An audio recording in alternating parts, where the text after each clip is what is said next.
Ha? Dito mo para dyan. Para hindi ako mahirapan magbuhat. Ay, maghila. So guys, it's time for dilig. Kasi kawawa ang mga halaman at summer na.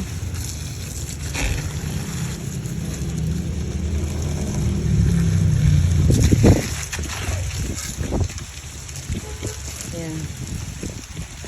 Ang hangin. Ang hangin. Sarap. Malis na dyan, Tyra.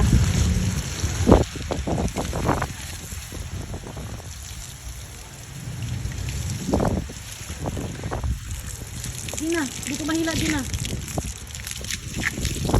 Hindi, ito. Yan.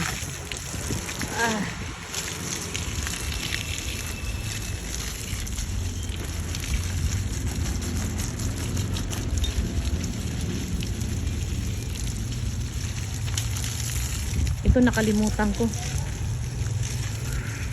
Hila. Ito, nung nagputol kami ng puno, yan ang mga sanga pinapatuyo ko para masusunog. Kasi hindi yan kinukuha ng truck. Pag ganyan ka sobrang dami hindi kinukuha ng truck. Kaya kailangan unti-unti namin yung susunugin. Kasi hindi rin kami pwede magsunog ng marami, bawal din. Kasi magsa-summer na. May fire prevention month naman. Ayan dito kami nagsusunog Ayan. Ang dami ang daming mga laglag na mga mangga ayan Kasi nasa tuktok kasi yan doon Doon sa pinakataas. Hindi na kaya ng sungkit. Ang panungkit namin na din, naputol din.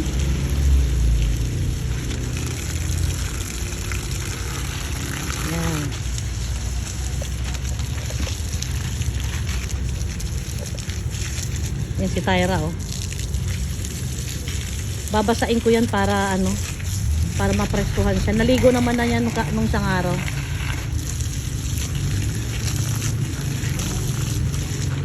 Ha? Tulog. Kinaya? Ay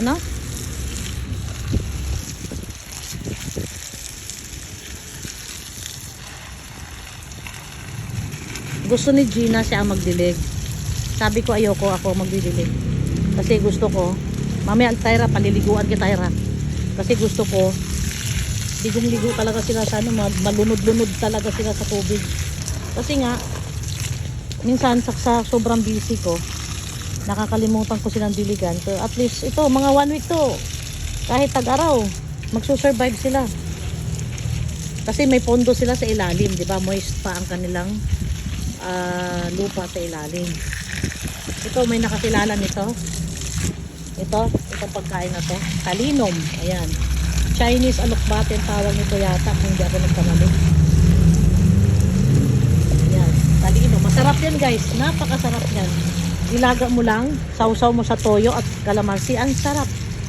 Kung sinong nakakilala niyan. Kalinom. Ayan. Ayan. Espada. Ito marami akong ganito doon, malalaki na sa kabila. Ito madaling manuit kasi nakasentro sa araw to Yan.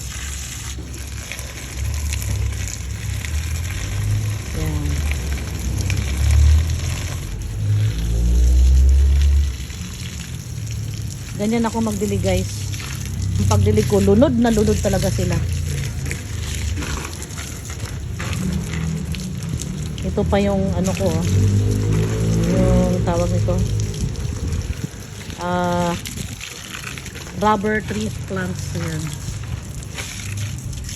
Dapat na rin maputol kasi sobrang haba na.